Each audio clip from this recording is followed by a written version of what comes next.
Supreme court में जजेस की तकसीम में हर गुजरते दिन के साथ इजाफा होता जा रहा है। सुप्रीम कोर्ट वाज़ेह तौर पर चीफ जस्टिस उमर अता बंदियाल और जस्टिस फाइज ईसा ग्रुप में तकसीम हो चुकी है, जहां एक तरफ चीफ जस्टिस ग्रुप की तरफ से मनपसंद बेंच तश्कील देकर मर्जी के फैसलों का सिलसिला जारी है, वहीं दूसरी तरफ जस्टिस फाइज ईसा ग्रुप में शामिल जजेस के तफसीली नोटों ने सियासत में हिजान पैदा कर रखा है। हफ्ते के रोज सुप्रीम कोर्ट के सीनियर तरीन जज जस्टिस काजी फाइज ईसा ने हुफ्फाज कराम को मेडिकल के दाखिले में इजाफी 20 नंबर देने से मुतालिक अज़खुद नोटिस के केस में अपना तफसीली फैसला जारी करते हुए चीफ जस्टिस उमर अता बंदियाल को खरी खरी सुना दी। जस्टिस काजी फाइज ईसा ने करार दिया कि मुतकब्बराना आमरीत की धुन में लिपटे किसी कमरा अदालत से निकलने वाले फैसले आइन को बरतरफ नहीं कर सकते। मुकदमात का फैसला कानून के मुताबिक नहीं होगा तो अवाम का अदलिया पर एतमाद नहीं रहेगा। सुप्रीम कोर्ट के जस्टिस काजी फाइज ईसा ने अपना तफसीली फैसला जारी करते हुए कहा कि समाअत के लिए नाम निहाद लार्जर बेंच की तश्कील गलत थी। लार्जर बेंच को आईनी अदालत की हैसियत हासिल नहीं थी और ये कोई हुक्मनामा जारी नहीं कर सकता था।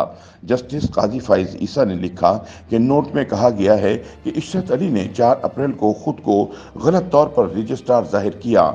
इशरत अली को 3 अप्रैल 2023 को नोटिफिकेशन के जरिए वफाकी हुकूमत ने वापस बुला लिया, लेकिन उन्होंने वफाकी हुकूमत के हुक्म की तामील से इनकार किया। उन्होंने नोट में लिखा कि इस्लामी जमहूरिया पाकिस्तान का आइन सुप्रीम कोर्ट को वजूद में लाता है और ये चीफ जस्टिस और सुप्रीम कोर्ट के जजों पर मुश्तमिल है। 29 मार्च 2023 के हुक्मनामे ने आइनी और कानूनी हैसियत वाज़ेह की थी और ये कि चीफ जस्टिस अपने लिए यकतरफा तौर पर सुप्रीम कोर्ट के तमाम इख्तियारात हासिल नहीं कर सकते। इस मौके पर मज़कूरा हुक्मनामे के फ़िक्रे नंबर 27 और 28 पेश किए गए, जहां फ़िक्रा 27 में कहा गया था कि चीफ जस्टिस अपनी दानिश को आइन की हिकमत की जगह नहीं दे सकते, जिसने इन अमूर को तय करने के लिए इन्हें यकतरफा और अपनी मर्जी का इख्तियार नहीं दिया। चीफ जस्टिस और सुप्रीम कोर्ट के तमाम जजों की जानिब से इज्तिमाई तौर पर तय्युन का काम कोई फ़र्द अपने तौर पर नहीं कर सकता, ख़्वाह वो फ़र्द चीफ जस्टिस ही क्यों ना हो। इस सिलसिले में फ़िक्रा नंबर 28 में कहा गया कि शहरियों के मफाद में बेहतर होगा कि इस मुकदमे और ऐसे तमाम मुकदमात की समाअत मुलतवी की जाए जिनका नोटिस आइन की दफ़ा 184(3) के तहत लिया गया है, जब तक मज़कूरा वाला अमूर की मंजिबत करने के लिए आइन की दफ़ा 191 के तहत ज़रूरी कवायद ना बनाए जाएं। अपने नोट में सुप्रीम कोर्ट के इख्तियार समाअत के हवाले से लिखा कि आइन ने तय किया है कि किसी अदालत को कोई इख्तियार समाअत हासिल नहीं होगा सिवाय इसके जो इसे आइन या किसी कानून की रूह से या इसके तहत दिया गया हो। आइन ने चीफ जस्टिस तो दरकिनार सुप्रीम कोर्ट को भी गैर महदूद इख्तियार समाअत अता नहीं किया। लार्जर बेंच और हुक्मनामे के हवाले से उन्होंने लिखा कि आइन सुप्रीम कोर्ट के बेंच या जजों को ये इख्तियार समाअत नहीं देता कि वो अपील का फैसला करने बैठ जाएं। इसलिए मुकदमा नंबर 4 की समाअत के लिए नाम निहाद लार्जर बेंच की तश्कील गलत थी। लार्जर बेंच को आईनी अदालत की हैसियत हासिल नहीं थी और ये कोई हुक्मनामा जारी नहीं कर सकता था। उनका कहना था कि 4 अप्रैल 2023 का हुक्मनामा सुप्रीम कोर्ट का हुक्मनामा नहीं कहला सकता, इसका कोई कानूनी और आईनी असर नहीं है। कानूनी तौर पर यह बात गलत होगी कि इसे हुक्मनामा कहा जाए, इसलिए इसको 4 अप्रैल का नोट कहा जाएगा। उन्होंने मुकदमे में बेज़ाब्तियों का जिक्र करते हुए कहा कि फहरिस्त इसी दिन जारी की गई और ऐसा सिर्फ उस वक्त किया जाता है जब कोई बहुत ही गैर मामूली इमरजेंसी हो, लेकिन मौजूदा मुकदमे में ऐसी कोई इमरजेंसी नहीं थी। जस्टिस काजी फाइज ईसा ने लिखा कि 6 जजों को उजलत में जमा किया गया और बेंच की सरबराही करने वाले फाजिल जज और इनके बाद सीनियर तरीन जज ने इकट्ठा होने के चंद मिनटों में ही मामला निपटा दिया। फौरी तौर पर इसी दिन 4 सफ़हात पर मुश्तमिल नोट जारी किया गया। उनका कहना था कि अगर मामले को आम तरीके से आम ज़ाब्ते के मुताबिक मुकर्रर किया गया होता, मुनासिब नोट दिया गया होता और उस पर मुनासिब गौर किया गया होता तो 4 फाजिल जूनियर जजों को शायद एहसास हो जाता कि उनके सीनियर जो कुछ कर रहे थे वो आइन और कानून के मुताबिक नहीं था। 4 अप्रैल के नोट की बिना पर इस्तदलाल करते हुए जस्टिस काजी फाइज ईसा ने लिखा, ये नोट पाकिस्तान के चीफ जस्टिस को मास्टर ऑफ रूल्स का लक़ब देता है। ایسی اصطلاح ہے جس کا وجود آئین، کسی قانون، حتیٰ کہ سپریم کورٹ کے قواعد 1980 میں نہیں پایا جاتا۔ اس مفروضے پر chief justice master of rolls ہے اور اس کے پاس اختیار ہے کہ اپنی مرضی پر عمل کرے۔ انہوں نے لکھا کہ یہ مفروضہ وضاحت اور صراحت کے ساتھ یہ اصول طے کرتا ہے کہ چیف جسٹس اس عدالت کا از خود نوٹس کا اختیار سماعت مکمل طور پر اور تنہا استعمال کر سکتے ہیں۔ بہرحال مذکورہ استدلال کی کوئی قانونی بنیاد نہیں۔ مذکورہ قانونی ضابطہ کسی قانون کے ذریعے طے نہیں کیا گیا، بالخصوص جبکہ یہ آئین کی خلاف ورزی کرتا ہے جو چیف جسٹس کو ایسے اختیارات نہیں دیتا۔ انہوں نے مزید لکھا کہ جج آئین کے دستور کو برقرار رکھنے، اس کا تحفظ اور دفاع کرنے کا حلف بھی اٹھاتے ہیں۔ آئین عدالتوں کو اختیار سماعت بھی دیتا ہے اور مقدمات کے فیصلے کے لیے بااختیار بھی کرتا ہے۔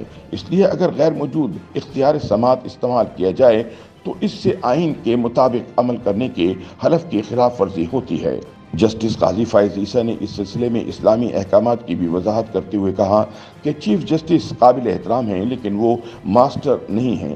ایسی غلامی اسلام کے لیے اجنبی ہے اور آئین نے بھی طے کیا ہے کہ تمام قوانین کو ریاست کے مذہب اسلام کے احکام کے ہم آہنگ بنایا جائے۔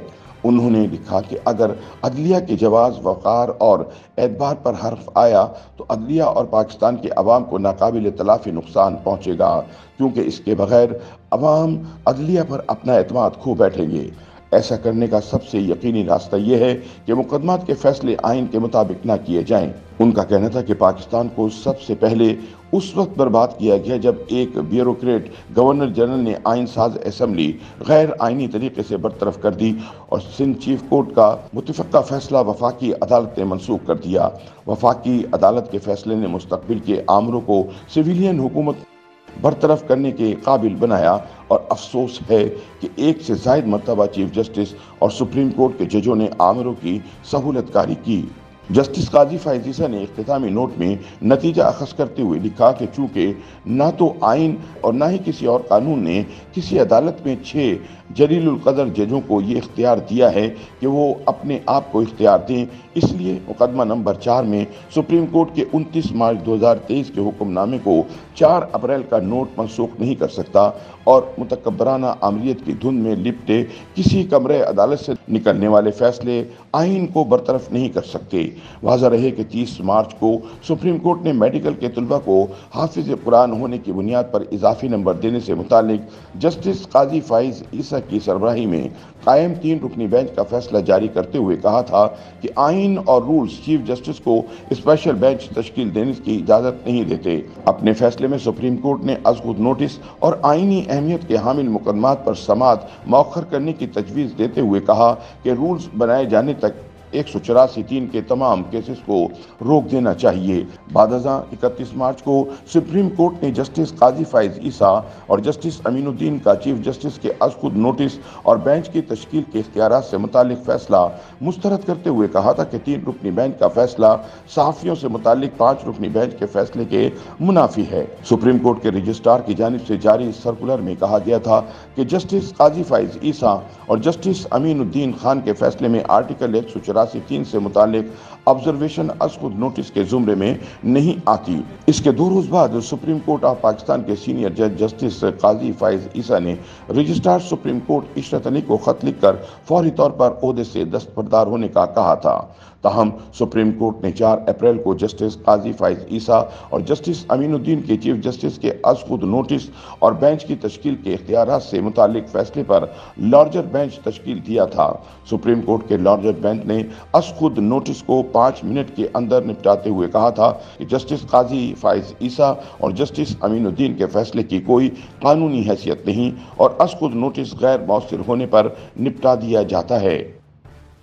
YouTube پر گوگلی نیوز دیکھنے کے لیے youtube.com کی سرچ بار میں googly news T V type کریں۔ گوگلی نیوز کے پیج پر سرخ رنگ کے سبسکرپشن والے بٹن پر کلک کرنا نہ بھولیے۔ YouTube پیج پر اپلوڈ ہونے والی ویڈیوز سے باخبر رہنے کے لیے بیل آئیکن پر کلک کیجیے۔ آپ کو ہر نئی ویڈیو کے بارے میں نوٹیفیکیشن موصول ہو جائے گا۔